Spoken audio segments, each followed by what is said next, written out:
Hey, it's Care. Welcome to my take at the lake. Reading from the KX News website, according to the North Dakota Department of Corrections, quote, on Sunday, July 31st, 2022, at 5:44 p.m., the North Dakota Highway Patrol was called to the North Dakota State Penitentiary, Bismarck, regarding a resident who had caused self-harm. The responding trooper was told the inmate was taken by ambulance to the Sanford Hospital, where he was pronounced deceased at 6:24 p.m. The inmate was identified as Chad Isaak, 48. The incident remains under investigation by the North Dakota Highway Patrol and the North Dakota Department of Corrections and Rehabilitation. As if this case couldn't get any more bizarre. There isn't much more than that out there yet about his death, what self-harm he caused. One or two of the news releases did say Isaak had a cellmate/roommate who coincidentally just happened to not be in at the time of this incident. How convenient. Couple of things. He had just filed for an appeal at the end of June 30th, I believe, appealing the conviction for this quadruple murder. Seems to me that's something to look forward to. That's something positive. That's a possibility of maybe new evidence coming out that might exonerate him, or at least have him not be the sole responsible person for this event. At the risk of sounding conspiracy theorist, which I'm really not, but everything about this case stinks. And the fact that he applied for an appeal just a matter of 4 weeks prior to his death seems incredibly fishy. That's like planning a vacation just before you commit suicide. They're calling it suicide. At least in some of the news articles that I read, they are calling it suicide. Now, I don't know. If you've just filed an appeal, that's where your focus is. A lot of the news stories say self-harm. Pardon, if you'll pardon the pun, I think if someone else is responsible for his quote-unquote suicide, I think they jumped the gun a little bit, because having filed for an appeal, you have something to look forward to. Vindication, or bring the rest of them down, or maybe get out of jail on a technicality, or there's a lot to look forward to inside the application of appeal. If the appeal had been denied, which I haven't read anything about, that doesn't mean it didn't happen, but it seems like that would be part of the story. If the appeal had been denied, well then yeah, I get suicide. I totally get it. As Leanne said, guilty people don't usually commit suicide.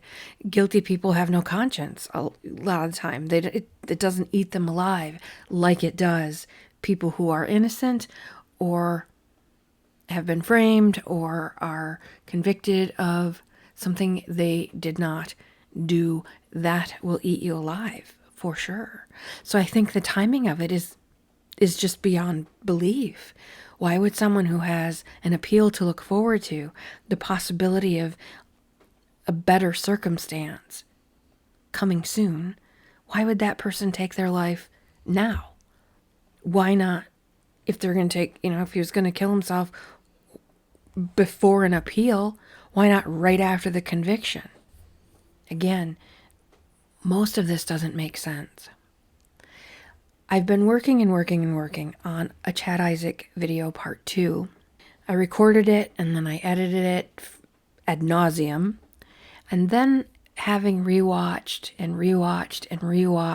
the film clips and read more and learned more, talked more about it, of course, it just is like There's a scene in the Disney movie Fantasia where Mickey is sweeping up water, and the more water he sweeps, the more water that comes, and the louder and the bigger and the bolder and scarier the music. That's what this case seems like to me. Like the more questions I seek out the answers to, the more questions I have. And there are several podcasts out there that are built on one case. I think this case has that possibility. Like I could talk endlessly about this case. I have so many questions that I want answered, not only based about the case itself, but about the process and the lack of questions that weren't asked. Because those answers are every bit as important as the answers to the questions we seem to have gotten, which I think, as I said before, and you'll see in the video ahead, were answered incorrectly. I've been sitting on this part 2 for a really long time, like I said, reworking it and reworking it and reworking it. I'm just gonna put it out there.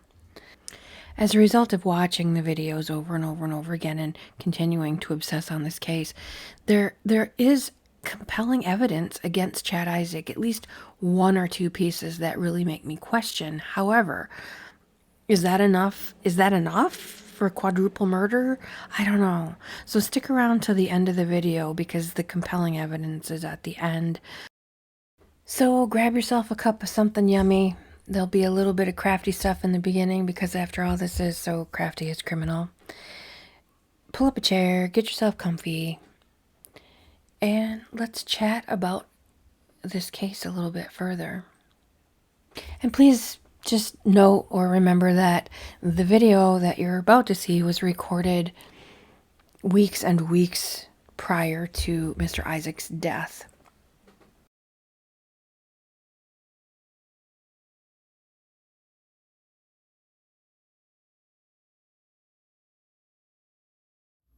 Long awaited? Maybe. Certainly long overdue. So crafty it's criminal. Chad Isaak, Part 2.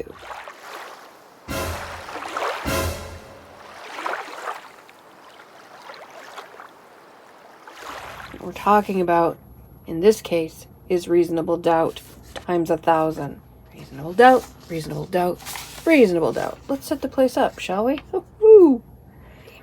What I'm going to be doing craft-wise this evening, whilst I chat about this case, and by the way, I am solo. Leanne is not with me this evening. I will link the video where I learned how to do this below. Made this little booklet from a full-size magazine, fold the pages in half, cut everything in half, and then you have this way cool little book. What I'm going to be doing is doing background pages in this. I have truckloads of napkins and paper towels that have been stained with either printer ink or food coloring. I also have some various pieces of tissue and some bright colored papers from my stash that I'm just going to be tearing up in various ways and adhering to the pages of this. Whilst I talk about the Chad Isaak RJR quadruple murder.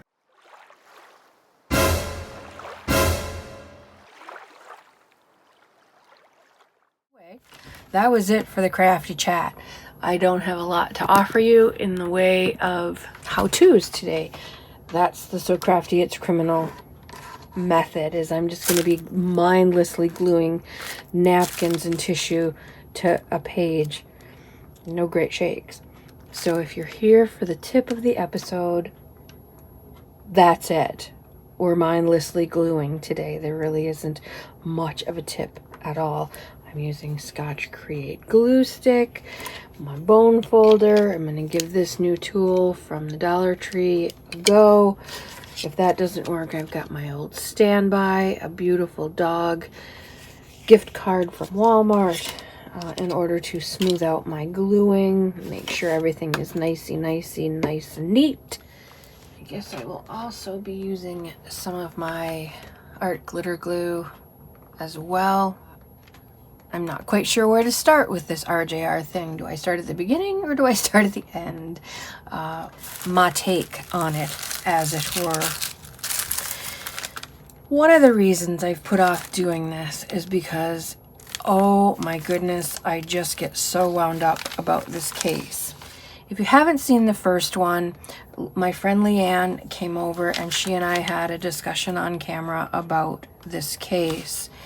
And unfortunately, I had a bad cable, battery cable for my phone/camera. And as we were having this conversation, my camera would just shut off. And we would have no idea, and we would just keep talking and talking. And then I'd check, and oh dear. So I'd have to go back, figure out where it quit, and then we'd try to pick up the conversation again. Well, that happened several times. So consequently, who knows what we have and what we didn't have. And so there may be some repeats. Some of the things I will repeat because they bear repeating, and some of the things just because of the problems we had on part 1. To recap briefly, RJR is a management company that 4 people were murdered at. RJR Management managed a mobile home park 45 miles away from its office where Chad Isaak lived. Please, if you haven't seen part 1, go check that out, because in that we talk about who Chad Isaak is, the logistics of this, some of the clincher evidence that the cops presented, and this case is such a mess. I hope that they're doing an appeal, and I hope they get truly a jury of his peers this time, because to my mind, he's in prison because of the jury. And I'll get to that at the end. I guess I'll leave that. I'll leave my roundup comments to the end. 4 people were viciously murdered at the RJR facility 45 miles away from where Chad Isaak lives. They picked him up because he has a white pickup truck. And they were looking for a guy in a white pickup truck. This is about it. I'd also like to preface, before I get too deep into this, personally, I don't think he did it. Either way, I think he deserves a new trial, because his defense layered so much reasonable doubt all over this case, and they still found him guilty. Blows my mind. Just blows my mind. So part 1 tells you who Chad Isaak is, and the logistics of the murder. But a recap of the murder: in the wee hours of the morning on April 1st, 2019, 4 people who work at and or own the RJR Management Company were viciously murdered. Now, the suspect walked into the place. He had an orange, either Carhartt jacket or hoodie, very different items, and a balaclava or ski mask over his face or her face. Walked into the building like they own the place. All lights were on. You know, you think about this kind of murder that happens in the middle of the night. Scary shit. No, this was first thing in the morning. People were coming to work, on their way to work, and this horrible thing happens. And they were overkilled. Not just killed, but overkilled. Over 100 stab wounds between the 4 of them. By the way, it was the owner, the male owner. He owned it with his wife, now widow, now / sole owner of the entire company. 2 people who had worked with them, another married couple that they were best friends with, because they worked a lot. You know, when you work a lot, your work family is every bit as important as your family. They were best friends. They vacationed together, and they were all best buds. And another really good friend. So the owner of RJR, the man, their two best friends and another really good friend. Murdered. Over 100 stab wounds to all of them. And 12 to 14 gunshots. Supposedly all done by one person in about 13 minutes based on the time clocks, because there's a lot of surveillance footage of this person. Of course, none of the murders were on camera, which is brilliant, wouldn't you say? If you're going to commit 4 complete, horrible, wretched murders, you don't want it to be filmed, right? Before the murders, the suspect is seen driving into the parking lot, going into the building, walking around the building, again, like he or she owns the place. They're not trying to hide. They're not afraid. They're not looking for cameras. They're not in any hurry. They're not shutting out the lights. They're just walking around, back and forth in front of the cameras. They go back to the door that they came in and they peek out, which is really creepy, really creepy. Then, in the course of about 13 minutes, shoot and stab 4 people, stab them over 100 times, shoot them 12 to 14. According to the coroner, it was difficult to know how many gunshots because there were so many stab wounds. That's a lot of killing. That's a lot of murdering happening.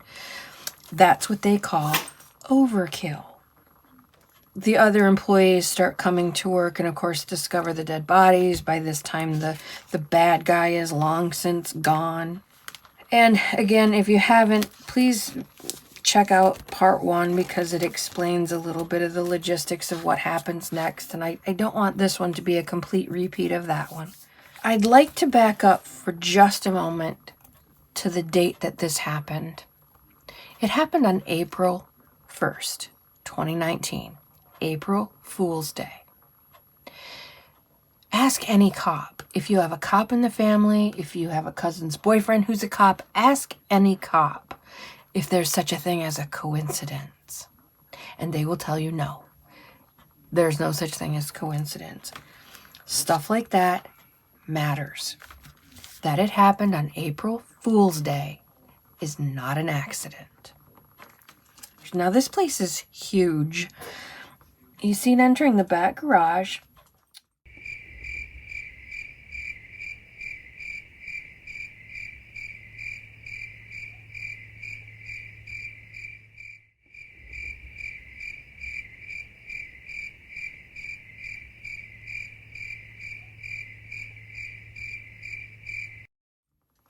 And wearing the hoodie and a ski mask. He briefly exits the back door, goes off camera for a few seconds, and then re-enters. Why? Or what is he doing off camera? And he knows enough that he's off camera, or she knows enough to be off camera. At 6:52, the suspect peeks her head out the back door. Balaclava ski mask is slightly pushed up, revealing that the suspect is Caucasian. 7:01, one of the murder victims comes in. He's holding a clipboard with an iPhone resting on top of a coffee cup. At 7:06, the owner arrives. He's holding a bag of fresh eggs from his farm for employees. Suspect leaves a footprint in the broken egg yolks. 7:08, 2 minutes after Robert arrives, the owner, the suspect exits a back door, steals the owner's truck, and drives next door. About 100 feet. Why? Why would you steal a car and drive it next door to the next parking lot? Why? Nobody knows. Not asked, not answered. At least none of the things that I've read or the videos that I've watched or any of the trial, these things didn't come up. But it seems to me there's a really good reason the person stole the owner's truck. 7-Eleven, suspect is seen running from where he dropped the stolen truck off to McDonald's.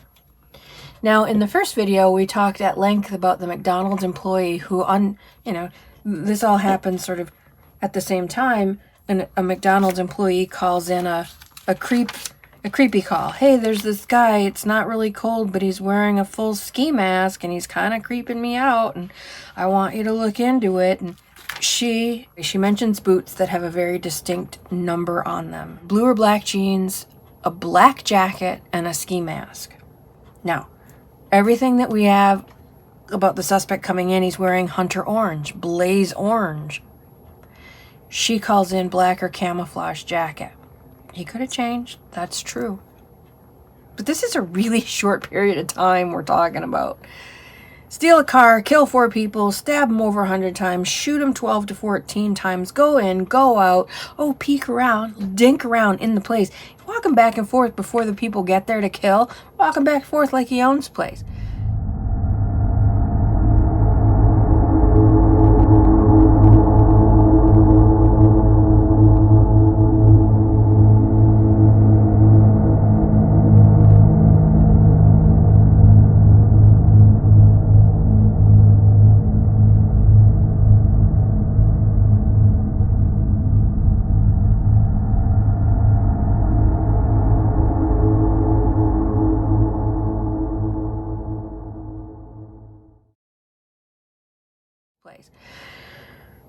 Then steal a car, then drop the car off right next door, and then go back to their own car that they left at McDonald's, maybe, ?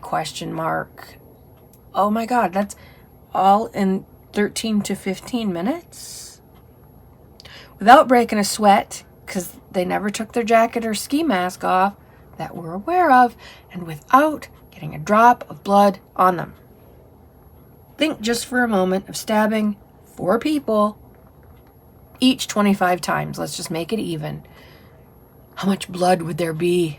You're moving in it. It's on your hands. You're slipping around in it. There's egg yolk because the owner had eggs from his farm. It's a slippery, slimy, nasty mess of a scene. Not to mention the gunshot wounds. Back spatter and blood spatter and all that happy stuff that we watch forensic files for. And we're supposed to believe that one guy, Chad Isaak, walked in to a place he's never been, managed to kill 4 people off camera, even though he's never been in the facility, leave without getting a drop of blood on him. Or her, or whoever. One person. So I say, reasonable doubt number 1, there's no way one person can do all this damage and not get any blood on him. My thinking is, the person we see on camera comes in, knows the lay of the land, goes to the back of the building where there's a back door that's off camera and makes sure that door is unlocked and open for whoever does come in and do all the killings. They can leave off camera, they can come and go off camera, they can murder these people off camera, and the one person we see from the video that we do have access to, he's just there or she's just there to open up the doors. That's all. Let them in. Let in the bad guys. That's my reasonable doubt number 1. How does one person cause all that damage and not get any blood or egg yolk on them? In the art world, I used to teach art, and one of the quiz questions on our art exam was, what is the most permanent, is it watercolor, oil paint, acrylic? What's the most permanent paint in history? And I loved it because everybody always got it wrong. It's egg tempera. It's tempera pigment powder, tempera powder, mixed with egg yolk. If you've ever tried to wash egg yolk off something, your shirt, your stove, anything like that, you gotta soak it, right? Egg yolk is ridiculously hard to get rid of, as is blood. Did they test Chad Isaak's anything for egg yolk? Because there were footprints in egg yolk at the scene. Egg yolk never came up in the trial that I'm aware of. I want the trial transcripts. I want to read word for word for word what happened in this trial. I'm becoming a wee bit obsessed by it, you might say. I don't know if he's guilty or not. Everything in my gut tells me he did not do this. He has no reason to do this. What I want for him is to get a decent trial. What I want for him is to have this reasonable doubt, all of these reasonable doubts looked at, explained, and because I think he got railroaded by a short-sighted, lazy system. As I said in the video, the first part of this, I am a fan of law enforcement, nothing but respect. But once in a while, they get it way, way, way wrong. They were under enormous pressure because this was vicious and horrible and scary and awful, and they needed to wrap it up, and they did it in 4 days, which is a whole nother, we'll get there. Oh my God, 4 days. They decided he was their guy and we're going to get him. And anything that didn't fit that idea, for example, the thing on the boots, the McDonald's person said, hey, yeah, they had these crazy boots and they had a 95 on them. Once they decided it was Chad Isaak and they couldn't find anything with a 95, they couldn't even find boots. Never heard another word about that. No, never heard another word about that. It's not important. It doesn't fit our story. Confirmation bias. Short-sightedness. And I don't say that lightly. Again, I'm a big fan of cops and what they do. But in this case, I think they jumped the gun, so to speak. And this guy got, pardon me, fucking railroaded because they needed to solve it and solve it fast. That's one reason he got railroaded. We'll talk more at the end about the real reason he's in jail right now, in my humble opinion. So just briefly, because I came upon it here in my notes, super briefly, who is Chad Isaak? He graduated high school, enlisted in the Navy in 1992, and became a licensed nurse. He served as a medic and Corpsman 3rd Class. He earned a Good Conduct Medal and National Defense Service Medal. He was honorably discharged in 1997. He continued his service by graduating from the School of Chiropractic in Iowa, becoming a chiropractor and opening his own practice, first in Hazen, North Dakota, and then moving it to Main Street in Washburn, where he lived in Northview Estates, which is a mobile home park also in Washburn. That's the facility that RJR maintained. They weren't his landlords, but they did all the stuff landlords are supposed to do, like fix the stuff that's broken and collect the rent checks and handle the money and handle the bills and all that happy crap that the owner didn't want to do. He just wanted the money, and who can blame him? Other than that, Chad Isaak met some of the players. They had a mixer so that the RJR employees could meet the people who lived at this facility, because they'd never run anything like this before. They'd never had such a big group of people to deal with. Not only did he do human chiropractic, but he's a big dog person, and he did pet chiropractic care as well. Chiropractic care helped him when he had an injury in high school, and he wanted to pay it forward and help people who weren't getting any relief from regular doctors or didn't want to do surgery. He wanted to do the same that had been done for him through chiropractic care. So he became a licensed nurse in the military, honorably discharged, then he became a chiropractor. So why would they pick him? Well, they put out that bolo. They're looking for a white pickup truck. And a nice young sheriff, 45 minutes and miles away, because the crimes happened 45 minutes away from Washburn, where Chad Isaak lives and works. And so that sheriff deputy began thinking, well, who do I know with a white pickup truck? My chiropractor drives a white pickup truck. And they were off to the races. And then Chad Isaak got busted. And I can hear some of you who haven't watched the first one yet. That's it? Really? He had a white pickup truck, so they arrested him? There has to be more than that. There really isn't. There really isn't any. He doesn't know them. He had no prior connection. He had no problem with with RJR facilities. RJR, the widow, new owner, not new owner, but sole owner now, even said we had no problems with him. He didn't cause trouble. People didn't complain about him. He didn't complain about anything. He always paid his rent early. Model tenant. They said it. His previous landlord said it.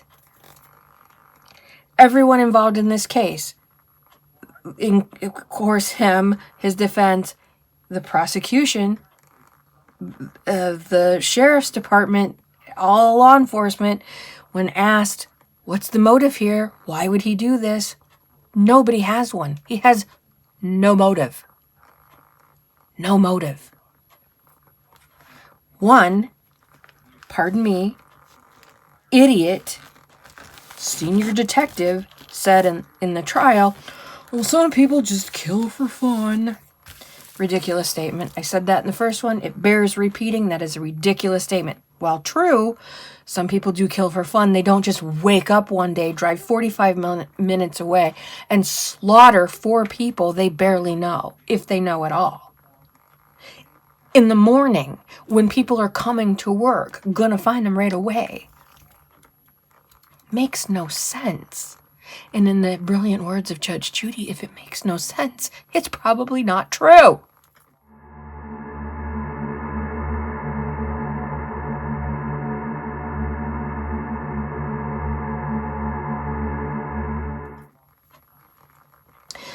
Let me back up here for just a moment. Do you remember a lady by the name, and I'm using the term lady loosely, a female by the name of Casey Anthony?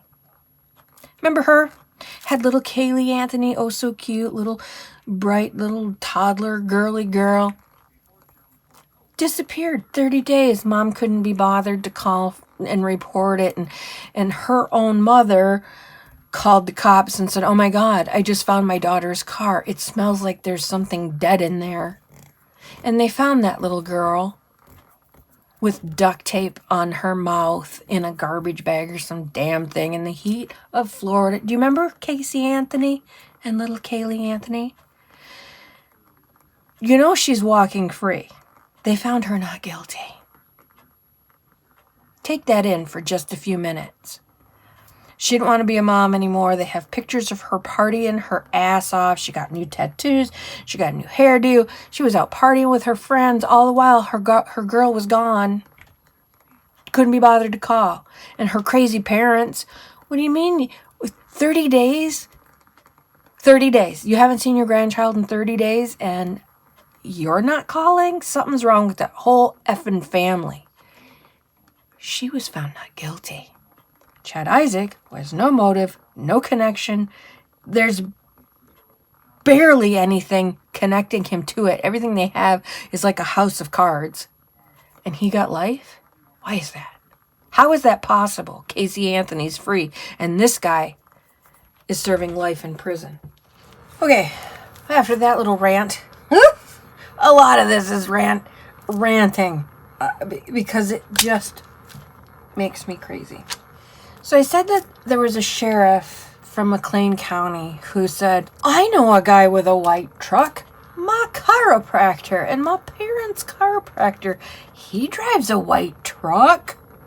Let's see if it's him. Washburn, where Isaak lives and where this sheriff's deputy works, is very small. And as I said in the first one, I don't know what kind of car my doctor drives or my dentist drives. But if a be on the lookout, a BOLO alert comes around, for one of their vehicles. First of all, like I said, I don't even know what my guy drives. How would I know? But if I knew that my dentist drives a white pickup truck, and the cops alerted, be on the lookout for a white pickup truck, possibly connected to a quadruple murder, my first thought would not be, oh, my dentist drives a white truck. My first thought would be, who are the seedier people in town? Who are the troublemakers? Especially if I was a sheriff. I wouldn't be thinking, oh, that guy that fixes my back every week, he has a white pickup. Let's look into his life, shall we? Would never occur to me. So I don't think this guy has a beef with Chad Isaak. I don't think that at all. What I think is he's young and eager to impress, eager to help. I think he's just over eager to please and to help. I don't think he owes Chad Isaak money and wants... he doesn't seem vengeful. After working in all these different fields, and I was a journalist for a long, long time, and a teacher, I've worked with a lot of people over a lot of years, and you just get a feel for who people are, and he just doesn't seem like the vengeful type, or like he's got a beef with this guy, but again, why would your mind jump to your chiropractor and not to the troubled people in your community? Because there are hundreds and hundreds and hundreds of white pickups in his jurisdiction, in his county, and the surrounding counties. Why would he immediately go, I think it's my chiropractor? It just doesn't... I don't get it. It doesn't add up. That same McLean County Sheriff said he often saw Chad Isaak walking. And Chad Isaak seems to be kind of a fitness guy. He's a chiropractor. He knows about keeping the spine in line and, good posture and all that stuff. And this sheriff deputy often saw Chad Isaak out walking. And he said, I always knew it was him. You could see it from a mile away. He had this very distinctive walk. And he asked permission and was granted permission in the trial to stand up and sort of show. And he made the gesture of like cross-country skiing, those wide arm swings. I've seen the guy walking in and back in the surveillance camera footage of one of the suspects. Again, you will never convince me that one person did all of this carnage in that amount of time without getting any blood on him. So I'm going to say the one person I saw of the many involved in this did not have that lumbering walk. He didn't swing his arms like that. He didn't have a lumber. He just walked. He just walked like a normal person. So doesn't fit the bill. But he has a white pickup. Let's move on. And in the earlier video, again, this bears repeating. Leanne and I talked about trace evidence goes both ways. Chad Isaak has a great big black lab dog. Unfortunately, they did not treat this scene as a murder crime scene until almost 4 hours after the fact. People were coming and going. It was, and I think that's part of the reason Chad got taken down, because they fucked it up from the beginning, and they needed to make that right and make it right fast. These murders took place very early in the morning, and they didn't start treating this like a crime scene until about 11:30. Oh, who are you and why are you here? Can I see your shoes? Can I have your name? They didn't.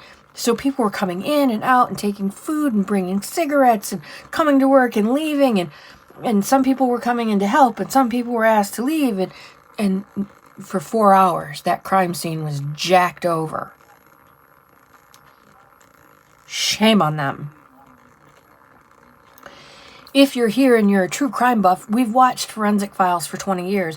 We've watched all these true crime things. We know how important it is to secure a crime scene immediately. Otherwise, things get lost and stuff gets in the mix that shouldn't be in the mix. They were in over their head from Jump Street. the first person that came to work and lived to tell about it, he thought the owner had a heart attack. If it's a heart attack, where's all the blood coming from? So immediately, it should have been treated as a crime scene. From the moment EMTs got there and said, where the hell's all this blood coming from? This is a heart attack? Where's all the blood coming from? Wasn't. I don't even know what to say that.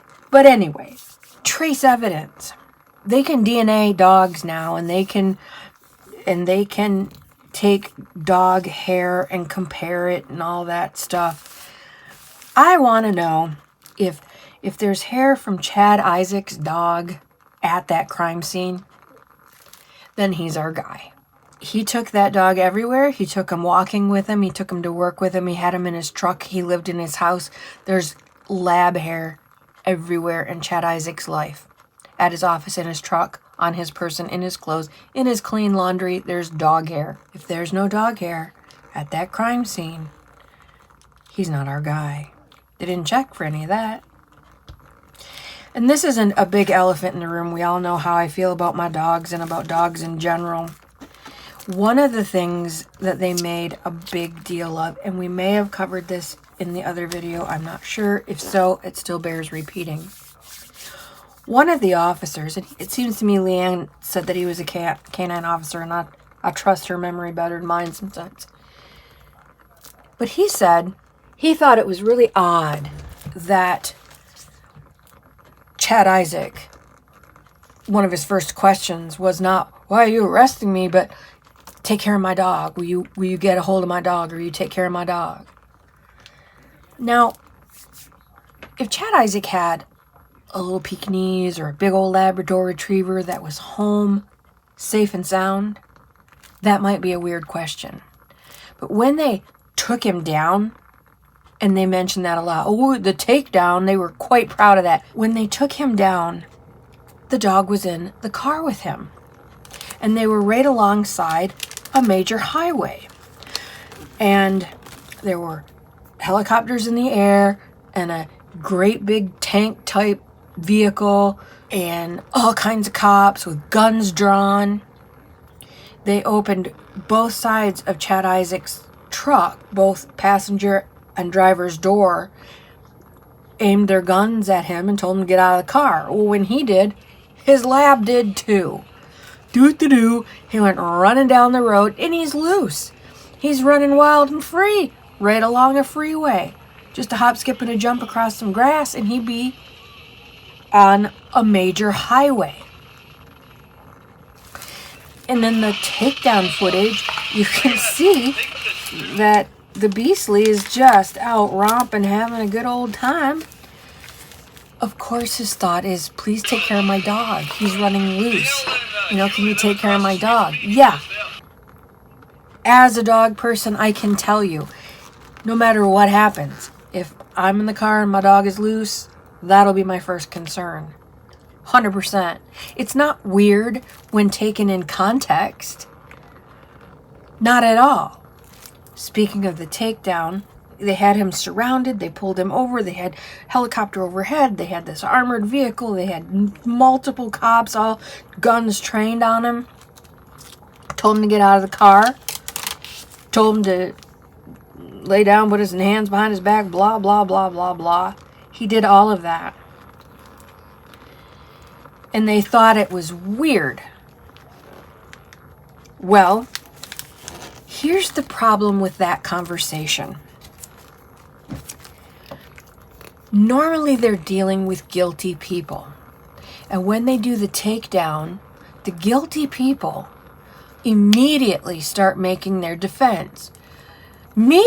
What are you taking me down for? Nothing happened. I am innocent. Call my mother. I go to church every day. They start their bullshit. They start making their defense, making a case for their defense. Remember, Chad Isaak is military trained, honorably discharged, not one moment of history with the authorities. He's a law-abiding chiropractor who loves dogs. He did what they told him to do. He's trained to follow orders. That's what he's supposed to do. When cops tell you to put your hands behind your back, get on the ground, that's what you're supposed to do. Unfortunately, cops mostly deal with criminals who don't do what they're told, who immediately start their bullshit stories. Chad Isaak did not. He just simply said, please take care of my dog. Please make sure my dog is safe. And they found that weird. Well, yeah, it is weird compared to the shitheads you deal with every day. It is weird. But he's military trained. He's doing what you're telling him to do. He's following your orders.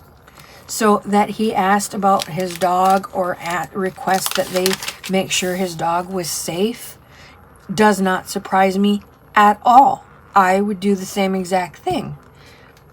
Same exact thing. And I think that's one of the things that bothers me the most about this whole case is that they're taking these bits and pieces completely out of context. And I have some more examples coming up. In the last video, for example, they said they found an orange hoodie in his dryer. Well, if you come to where I live in northern Michigan and you go into anybody's clean laundry or their foyer, you're going to find an orange hoodie. We live in Hunterville. Everyone and their brother has Hunter Orange something or other.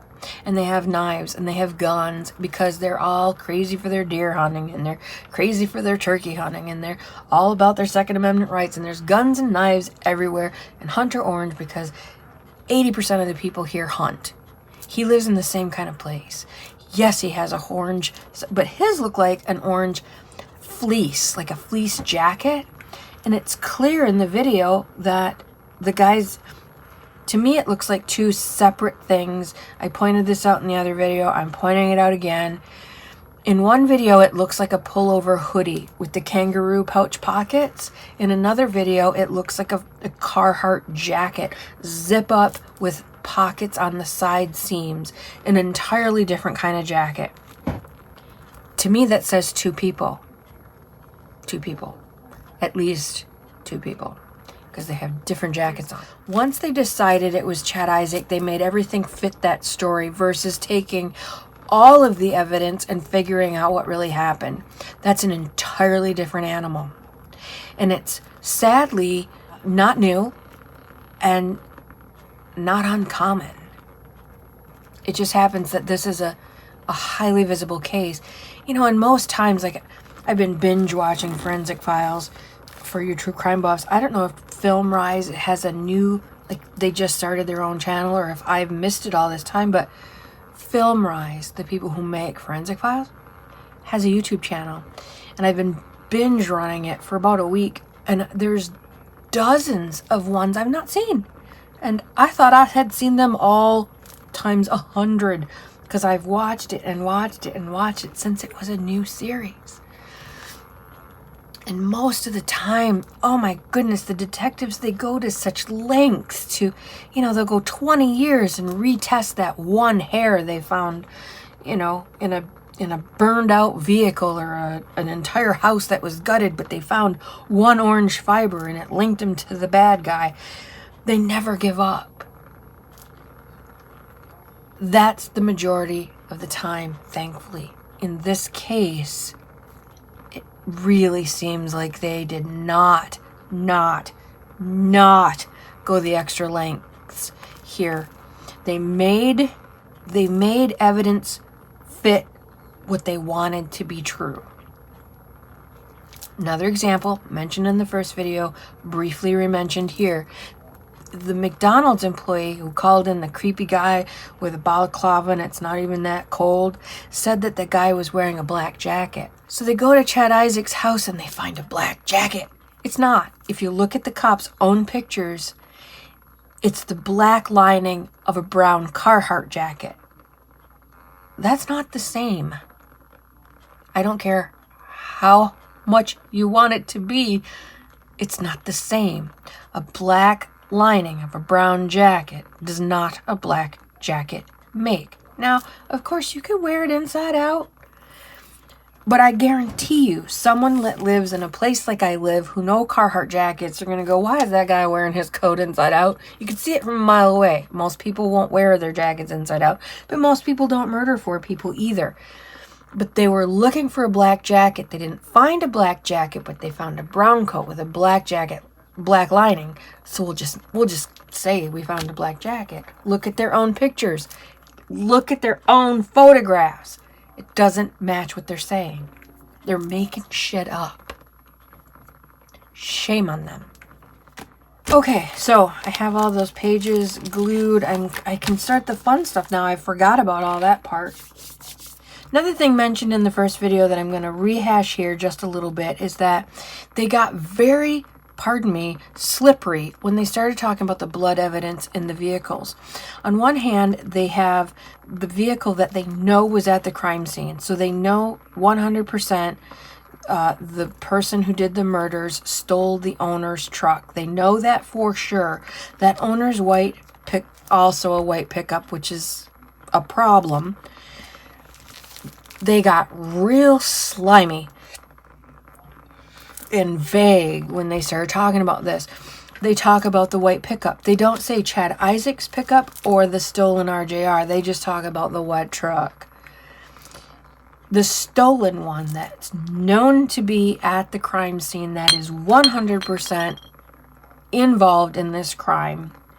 They have a mixture that includes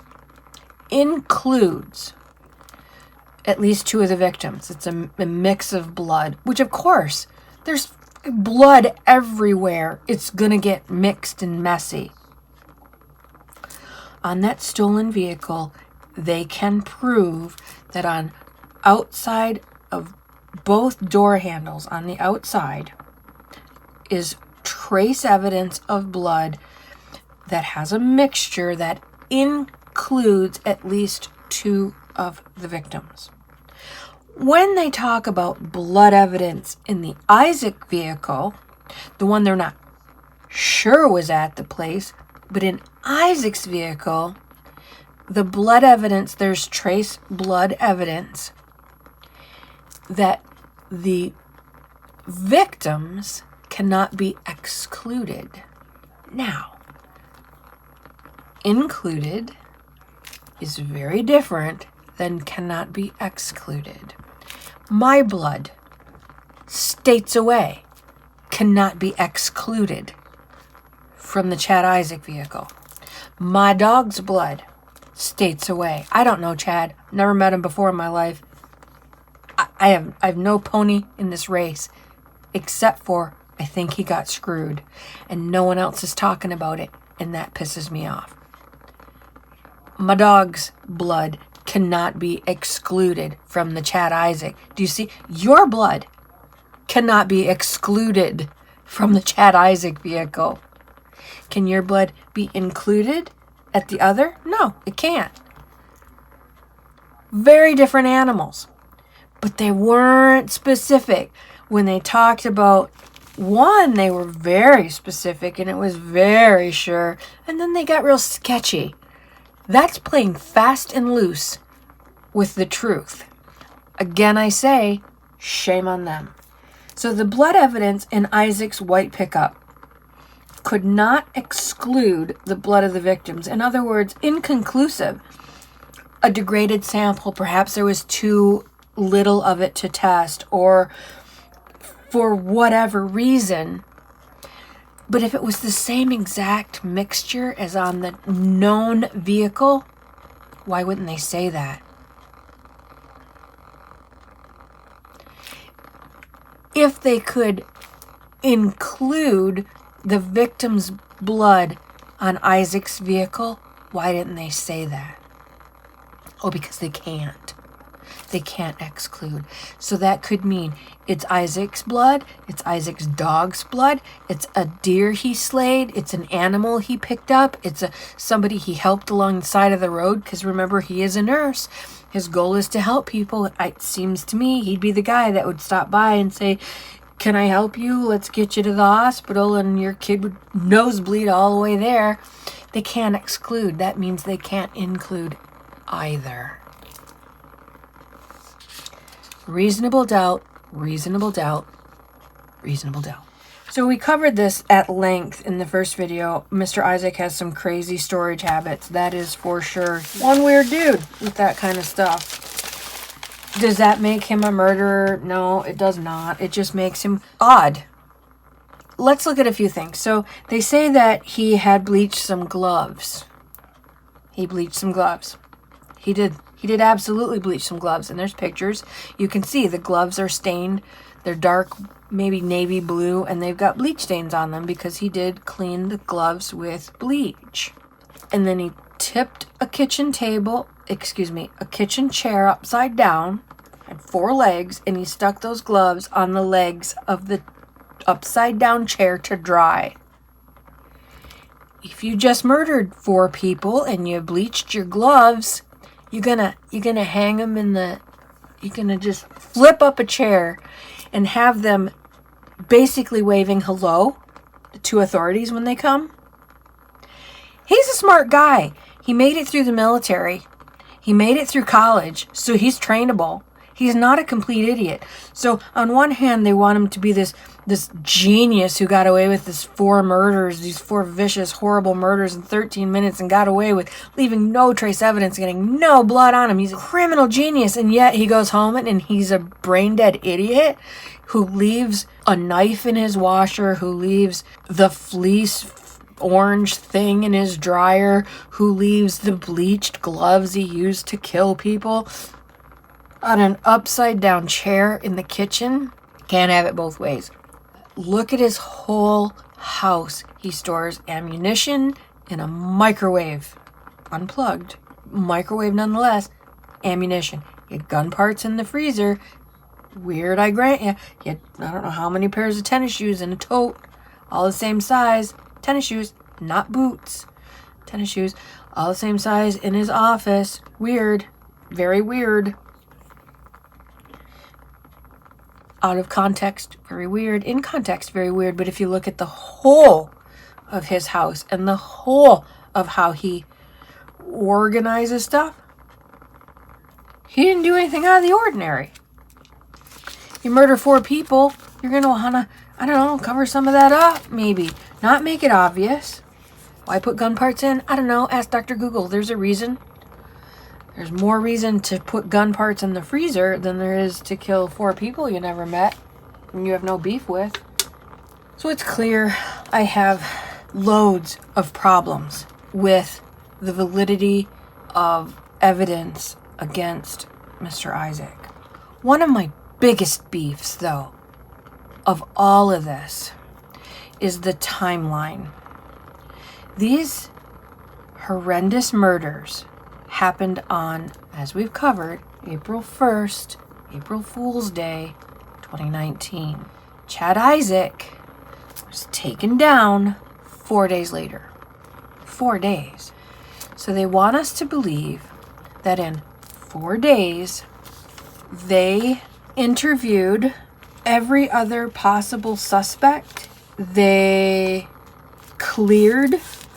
Now let's talk about possible suspects. He has a minute connection to the company these people worked for, as did every other person that lived at that mobile home / RV park.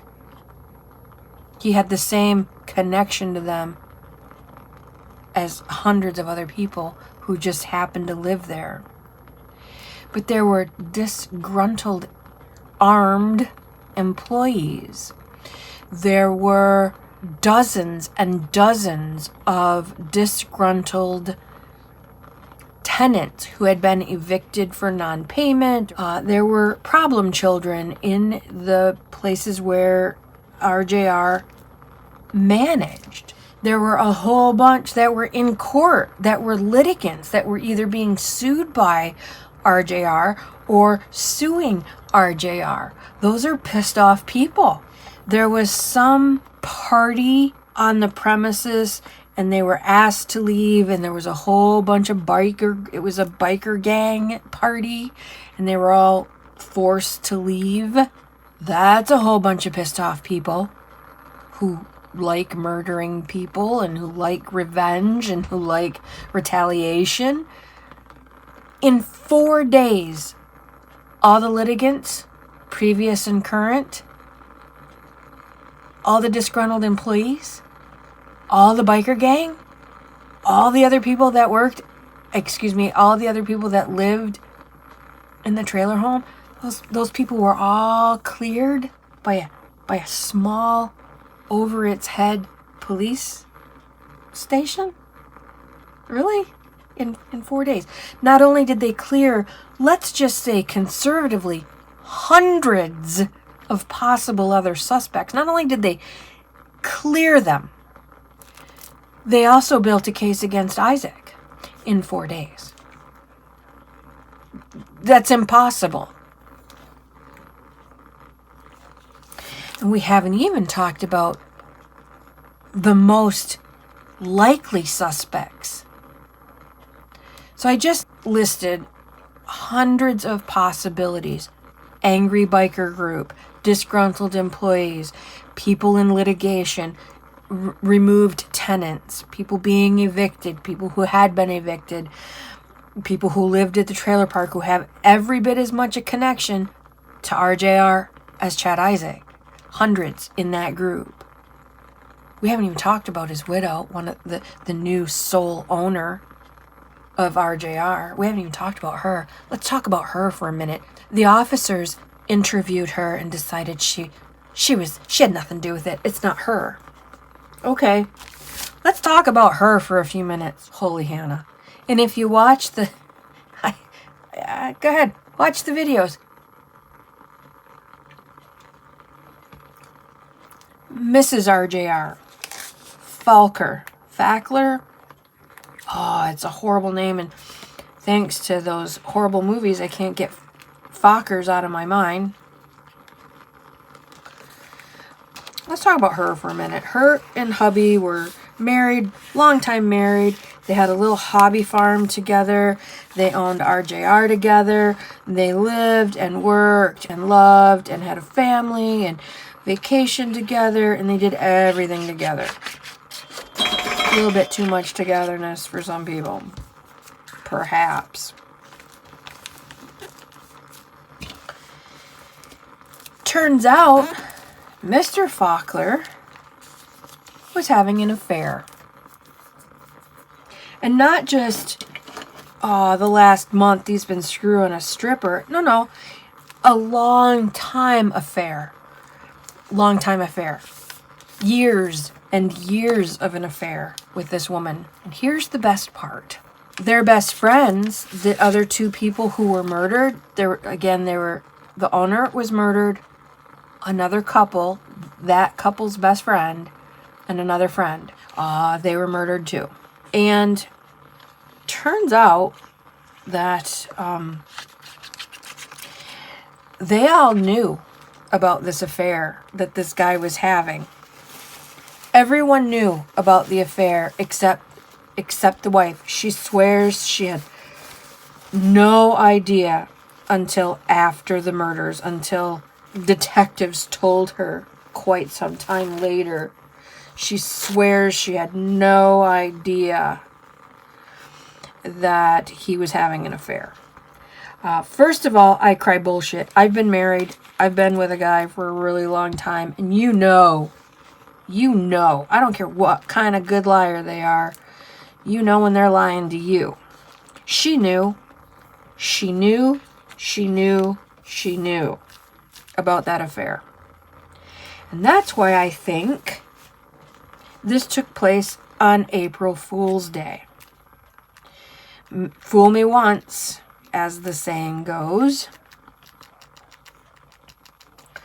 I don't know if you've ever been in that position where everyone in the room knows something you should know and don't. Maybe you don't want to admit it or whatever. If you've ever been in that position, it's mortifying. And you want to hurt everyone involved the way it hurts you. Her best friends knew. So husband and wife would go out with their husband and wife friends, but then husband and girlfriend would also go out with their friends. Everybody knew but her, which again, I cry bullshit. She knew on some level, she knew. But when she found out, for reals, that everyone knew, and here's why I think it's her. If she didn't do it, I really think she did it. If she didn't do it herself, she ordered it, and here's why I think it was the wife. 4 victims. 3 of the victims shot and stabbed. Shot and stabbed. Overkill. Now, a stranger doesn't necessarily usually overkill. Overkill is usually personal. Because you pissed me off, or you hurt me bad, or all of the above. Overkill is almost always personal. Her husband wasn't shot. He was stabbed in the heart repeatedly. Stabbed in the heart, stabbed in the heart, stabbed in the heart. And then, after he was dead, his face was cut from forehead to nose. Like, I want to cut your face off. To me, that's his wife. That's his wife saying, how dare you? That's his wife saying, do you have any idea how bad you've hurt me? Not only do I want you dead, I want to kill you again and again. And then I'm going to I'm going to stab you in the heart. And I'm going to cut your face off. Yep, those are the things I'm going to do because you have made, and I'm going to do it on April Fool's Day because you made such a fool of me. Not only in front of our friends, but our employees. Everyone here knew but me. Are you kidding me? All you people, you are all hiding this from me. That's why the other 2 were murdered as well. They knew. More overkill. They knew. And they let it go on. They made a fool of her. I'm not a betting woman. But I would bet that is, she has 10,000 more reasons to kill them than Chad Isaak has. I read on Reddit or something somewhere that someone thought Chad Isaak was having an affair with the woman that was killed, one of the Mrs. Cobb, and I just think that's so far off. Look at him. Does he look like the guy who's going to have an affair with a married woman? Does he look like the guy who's out hooking up with women every night? No. He's not the kind of guy. I switched out candles. I didn't realize how loud that wooden wick is. Holy smokes. Here in the room, it's snap, crackle, and pop, but pretty obnoxious on camera. Sorry about that. So we were talking about his widow, Mrs. Fackler, who cops interviewed and decided, oh, it can't be her, and just let her go. By the way, they never, as far as I can tell, interviewed Chad Isaak. They just decided it was him and went for the takedown. Why the difference? Why talk to some people and take down others? I don't get it. And I mentioned in that litany of people who have far more motive to do this, disgruntled employees, not only disgruntled and still on the job, but disgruntled recently fired, many of whom is because of the nature of their work, carry concealed weapons. So not only are they disgruntled, but they're armed. That's way more motive. They know where the cameras are, especially Mrs. Fackler knows every inch of that building because it's hers. Knows where the cameras are. Knows which doors are on camera and which doors aren't on camera. Knows where the blind spots are. Knows where to turn the lights on. Knows when people come and when people go. Chad Isaak had barely, I don't even know if he'd ever been to the facility. I swear I heard sometime during the testimony that he was never even at the building.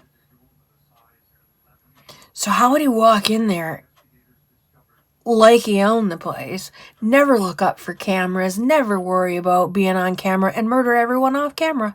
Huh. It's a mystery. Oh, I don't know, because maybe it wasn't him. I don't know. Maybe it was him and he's where he belongs. I don't know. But what I do know is there's enough reasonable doubt here that he needs at least a new trial. Another big thing that I have a big problem with is the media and the prosecution made a huge deal of Isaac's date book. And again, just like the white pickup trucks where they're not real clear, is it Isaac's white pickup or is it the known vehicle that the known suspect was in, the RJR stolen vehicle? Was it that one? They're fast and loose with clarity on certain things. Here's another thing. They kept saying that on the day of the murders, Chad Isaac's date book was scrawled out for the morning and it said, RJR stay me on the 1st. That is not true.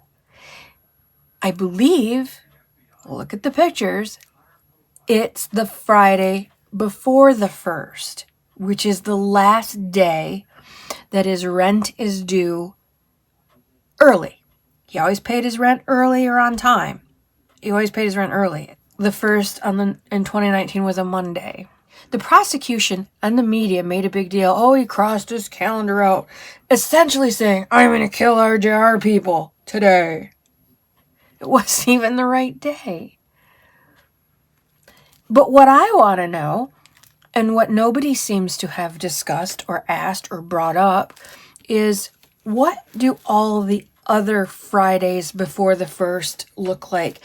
Was that scrawl RJR me stay on the last Friday before his rent was due?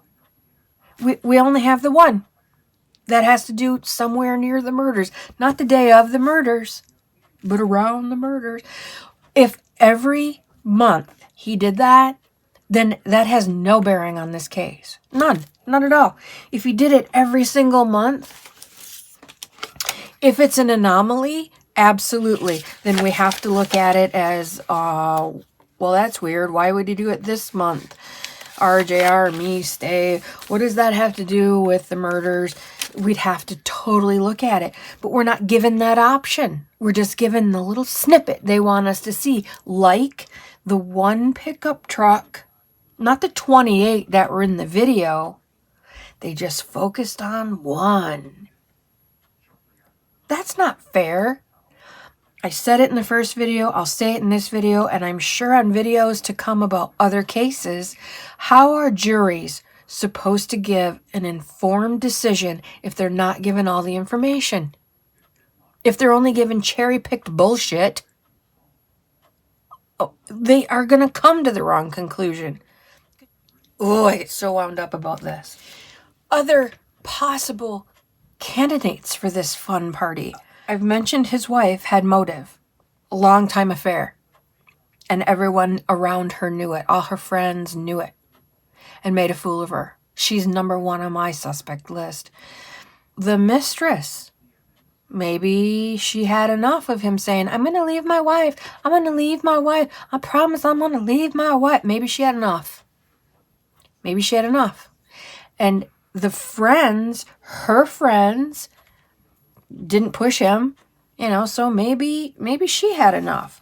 But she had an ex-husband who was crazy and who had a history of violence. And they all talked about him being a possibility. But once they locked onto Isaak, then they never brought him up again either. He's got a history of violence. His wife left him because of this guy. And all these people knew it. Maybe they were just collateral damage. I don't know. But he had motive and history. Oh, but they cleared him. I don't know how. Did they talk to him? Did they interview him? Was he in prison? Was he in a mental ward? How did they clear him? We don't know. They just said. Maybe they didn't even say. They just decided it was Isaak. There's no DNA evidence found on Isaak. The crime log that was started hours after dozens of first responders and all that came, there was no trace evidence. And again, if you've watched 10 minutes of Forensic Files, you know there's always trace evidence. Every contact leaves trace evidence. Every contact. And there is none. They didn't find anything. Trace evidence-wise, no hairs, no blood, no DNA in those gloves or on those gun parts or a knife in the washer, on that orange hoodie in his truck. There's no evidence. There's nothing linking him to this bloody, I'll say it 1,000 times. There was so much blood. Let's not forget egg yolk at this crime scene. Not a speck. At Isaac's home, in his truck, or on his person. It's not whether you're right or wrong, it's what really happened.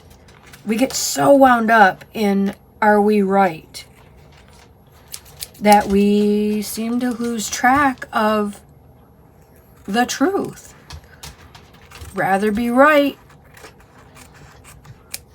I think the wife got away with murder. I think she hired the biker gang, and I think they all came in and had their way, and she killed her husband. I don't think one person can do all that damage in 13 minutes. I don't. Especially not get a drop of blood on them. I think a whole bunch of people came and went on a door that's not on camera. And we're not looking at that because it doesn't fit our case, so we're not going to bother with it. Even in their own video, there's absolutely no blood on the person leaving the scene. How is that possible? How do you do that kind of damage in that short a period of time and leave clean? Unless you have help. Again, back to the takedown. There were more than 20 officers with their guns trained on him. There were helicopters, at least one helicopter in the sky, and that armed vehicle, armed whatever, trained on him, telling him to get down on the ground, and he did what he was told. During the case, he sat pretty stoic. He didn't make, and they tell you that. Just sit there and be quiet. Don't make faces. Don't react. Do your best not to react. And again, he does what he's told. So he's sitting there, not making faces, not reacting one way or the other to anything. But this officer, who perjured himself twice on the stand, says that during the takedown,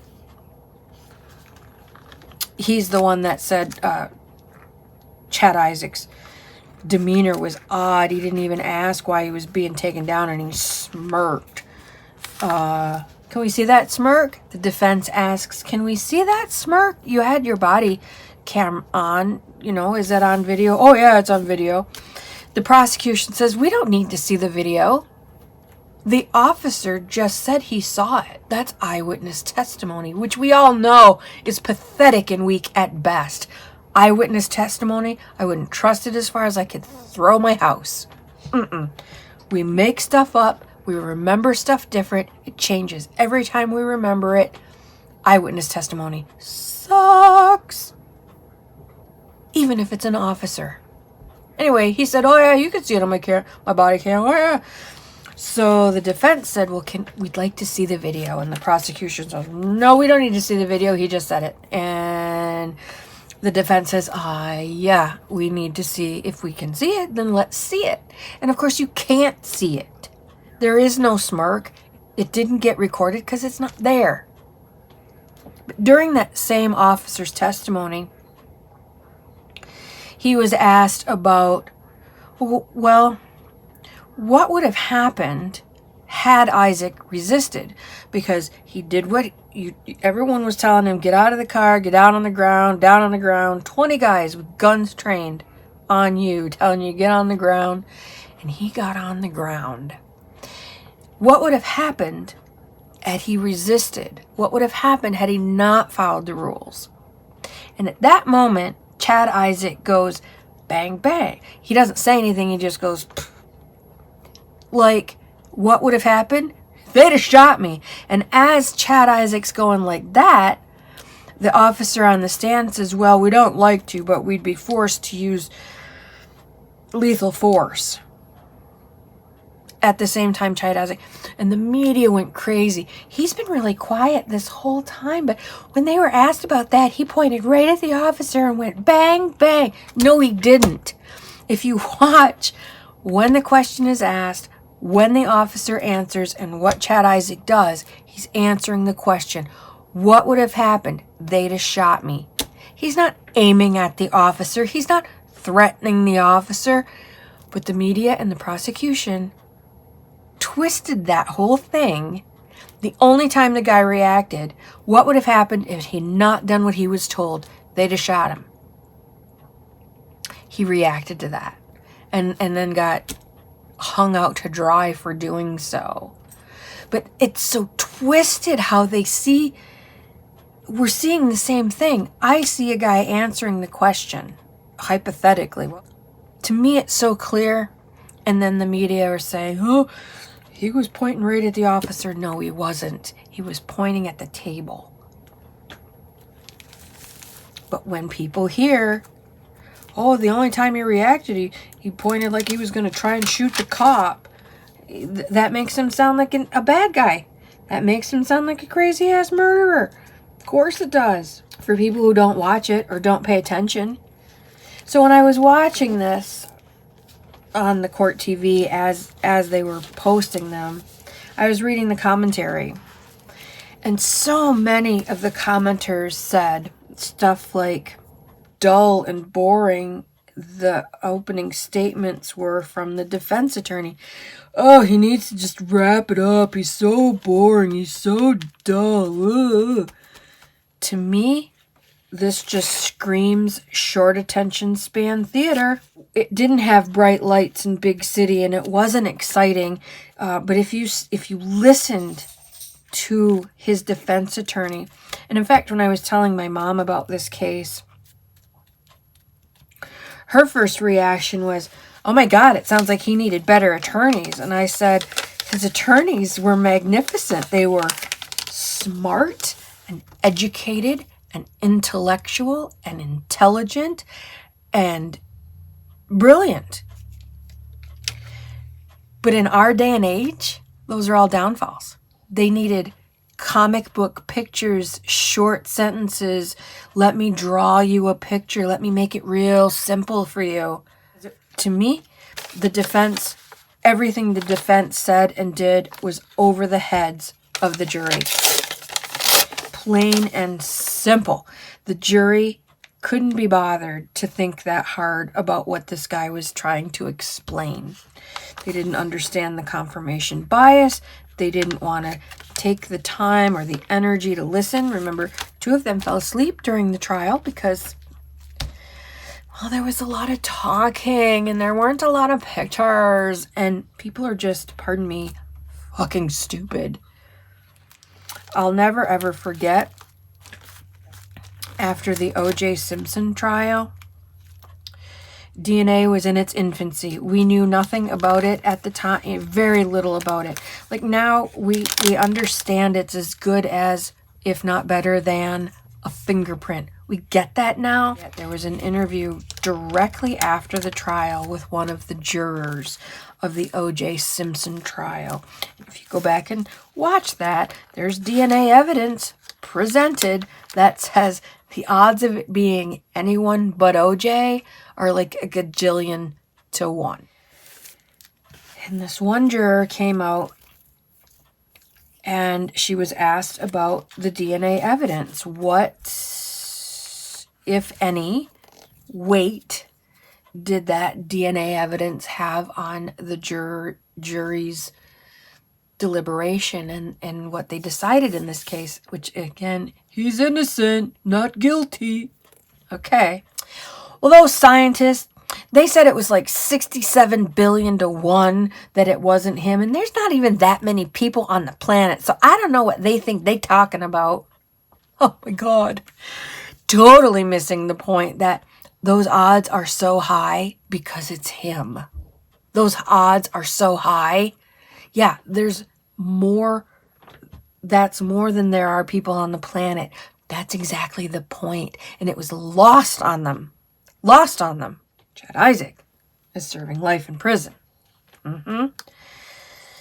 Because this jury couldn't be bothered to listen to what that defense had to say. It's like reading a classic literature novel. If it don't have pictures, and it's not manga, and there's not cartoons to go with it, unfortunately, most of us don't have the time or patience to hang in there for it. And quite frankly, I think that's exactly why Chad Isaak, well, first of all, he was railroaded by a small municipality that needed to find answers fast. Number one, he was railroaded. Number two, unless the defense held up simple photographs, simple drawn pictures, and talked in sentences that weren't more than 5 words long, the jury can't be bothered. And that's why the prosecution won, because she's a simpleton. Analysis. On more than one occasion, you're going to have the opportunity to hear from Special Agent Joe Arends, the lead case agent in this case, who will also be sitting at prosecution table. How many gunshots were there? Did you say there were 9 gunshots, and there were how many? 9 gun casing or shell casings found at Isaac's house? That stuck. When the actual facts came out, that yeah, there were 9 casings found at Isaac's house, but there were 12 to 14 shots fired, that was lost on them. That they didn't pick up or ask for clarification or ask any of these questions that I'm posing this evening and Leanne and I posed last time. Could be bothered.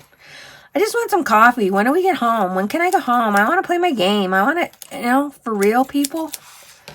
Jury of my peers. My ass. That's frightening, because that wasn't a jury of Chad Isaak's peers. Chad Isaak is in the military. Was there anyone in the military in that jury? Chad Isaak is college educated. Is there any college educated people on that jury? I'll bet not. Sounds really snobby. I know it sounds really snobby, but I cannot help but think, based on the comments I read and what I saw happen at that trial, that the reason Chad Isaak went to prison was because the prosecution made it really super simple. Like, she's like a valley girl, and she has like 18 words in her like vocabulary, and the defense is wise and experienced and intellectual and intelligent and talked in very long sentences and made very valid points, but they were long-winded and heady. And the jury just wanted to go home. So, lazy police work in this case. I won't say lazy. I think panicked is a better word. I don't think they're lazy. I think they panicked. They needed to solve this and solve it fast. Chad Isaak has a white pickup truck. There's our guy. How do we make this work? Oh, he's got a black jacket? Really? An orange fleece? Let's lock him up. I don't know. Scary. It's scary because it could be you. It could be your dad. It could be your husband who gets railroaded because the cops panic and the juries are lazy. And now he's in prison for life. So lots and lots and lots and lots and lots of reasonable doubt. Stuff they said was true turned out in trial it was not true.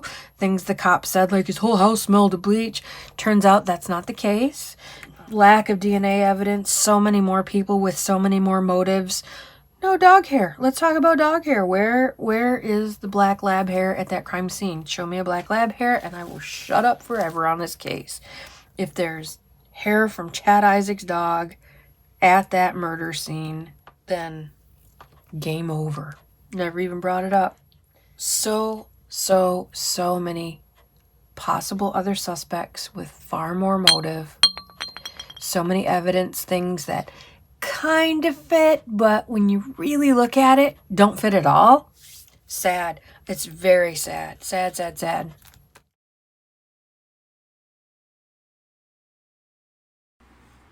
I don't know. After watching these video clips over and over and over and reading more about it, this guy that walks up and just very calmly reaches into his pockets, like he's reaching into his pockets for his house keys. He's done that 1,000 times.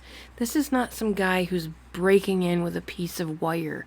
This guy knows what he's doing. He's been there before. He stops to straighten that mat and then wipe his feet before he goes into that building. Some stranger wouldn't do that. To me, that just says that he takes ownership of it. He lets himself in without any problem. Easy peasy, gets in, the lights are on, as if somebody's there waiting for him. So much about this case doesn't make sense. And when things don't make sense, I can't sleep at night. That walk troubles me. The way his arms are swinging, it's not anything like the officer said, like cross-country skiing. His arms are not going forward and backward like a cross-country skier, like the officer showed on the stand. But it's certainly a distinctive walk, a walk with purpose. Could be Chad, ?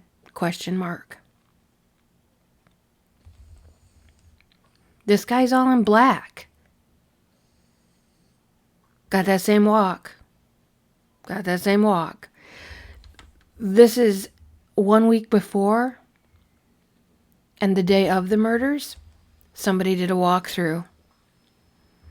Those lights tend to change the color of things. But clearly this guy's all in black. He might have a red hat on. He might have an orange hat on. But the guy we see is all in orange. Where's the orange clothes? Or where's the black clothes? Something's got to have blood on it. Where's all that stuff?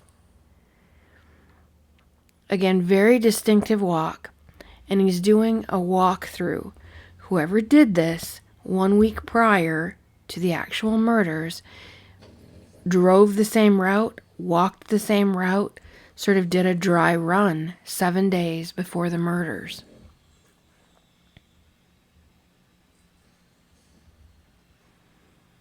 That's a big deal. That's a lot of planning. That's not just killing for fun. Here we go. That's why you see the side-by-side pics, because one was 7 days prior to the first. I believe it was the 25th of March. But to go through this length with no motive, or to kill just for fun, like that ridiculous lead detective said, that's a lot of planning. That's a lot of work to just kill for fun. Something else is going on. Is it Chad Isaak? I don't know. I promised you compelling evidence. And it's upcoming. Did he act alone? If it was Chad Isaak, he did not act alone. This is the compelling evidence. They zoomed in on this guy's shoes, and it looks like Chad Isaak's shoes. And they will point out the wear patterns of those shoes. Yeah, that's pretty damning. Absolutely. That's pretty damning. For sure. But I, again, will never be convinced that he worked alone. How does one person do that kind of damage in that short a period of time, completely off camera, in a facility he's never been in, and leave clean? Did they find these shoes? Was there egg yolk on those shoes? Here he's pointing out rust patterns on Isaac's vehicle and the vehicle that they say was the white pickup involved in the crime. But the timestamp was different. They could have very well picked up the wrong truck because the time was wrong on the RJR. This jogger, never questioned. Never questioned. All in black, there at the time of the murders, running at the scene, never questioned. That's just a jogger. We don't need no stinking information from a jogger. Oh, and now he's gone. He's taken with him so many answers. The ammo in the microwave is a big deal. It was unplugged. He's weird. He stores stuff weird. His bleached gloves. Maybe it was salt. They don't know that it was bleach. It could be salt. Because salt leaves that same residue. These socks were not hidden in his closet, as the media and prosecution would like you to believe. Those are not hidden. To me, this looks like two different kinds of jackets. Completely different kinds of jackets. Pullover, hoodie, and zip-up jacket. Pouch pockets, seam pockets. Two people. Different color orange. Could be different lighting. Could be different camera. For sure. But looks like the same exact angle. Why would two pictures from the same angle have different color?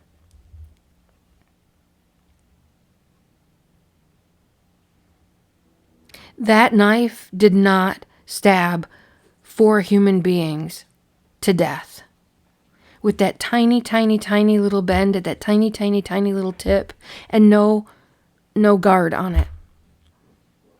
I don't know. I look at this guy and I don't think he did it, but he may have. If he was involved, why? If he was involved, he wasn't alone. He had no reason to do this. Unless, I don't know, what kind of money would it take you to leave everything you've worked for, your career, your reputation, everything? What would it take for you to walk away from that and murder 4 people? How much money would it take? Who has that kind of money? Who has that kind of money? And why? Why would he agree to it if it was him? Why would he kill himself right before he even knows whether or not his appeal has been accepted or not? So much here doesn't make sense. So much here doesn't make sense. I think I have said all I want to say. I could go over this and over this again, but I don't want to be any more redundant than I've already been. Please go watch the trial for yourself. It's fascinating and disturbing and frustrating and educational. Just like I said, it could just as easily be someone you know who gets railroaded and shortchanged by a lazy jury. I have much left to glue on this book. I'm going back and forth from the back end to the front end, and I'm doing all different kinds of different pieces and whatnot, trying to keep them from sticking together. When it's done, of course, I will show you. I thank you very much for hanging out. These are long ones. I do have another case that is every bit as troubling to me as this one. I will be doing that, perhaps with Leanne's help again. That would be fun. She and I have watched that one at length and discussed that one at length as well. If you're a true crime buff, I'm sure you have already subscribed to and watched fervently Mike at that chapter. He's fantastic. Although he covered this case, Leanne watched it and said he thinks Chad Isaak did it. I did not watch it because I really like Mike and I don't want anything to mess up our relationship. He and I have dinner together every Tuesday and Friday night, and I don't want anything to muck that up. So that's the only one of that chapters that I've not watched. I also want to share with you at my Etsy store for true crime buffs.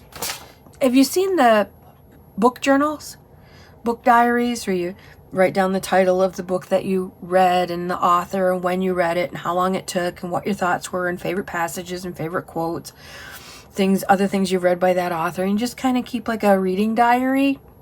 Well, I've made something similar for true crime junkies. They're crime file notes. You can make your own true crime cover. I'm going to be doing some of those. I'll show you as I get them done. But there's 4 different types. You can glue them together or print them two-sided. So when you open them up, you have one case, your file notes on it, key players, what you still want to know, things you knew going in, how was the coverage of this episode, other shows you've watched on it, your ranking of the case, what I learned about this case from this particular show that I watched or book that I read. So this is a true crime junkie journal. 4 different pages. They all say the same thing, but they look different. Again, you can print them double-sided, or you can glue them together, or cut them in half and paste them in a smaller journal. So those are on my Etsy store, as well as So Crafty It's Criminal weekender bags. Very cool. So check out my Etsy store. Link, as always, is below. Thank you again for watching. More true crime coming, and I will talk to you again soon. My take at the lake. Out for now.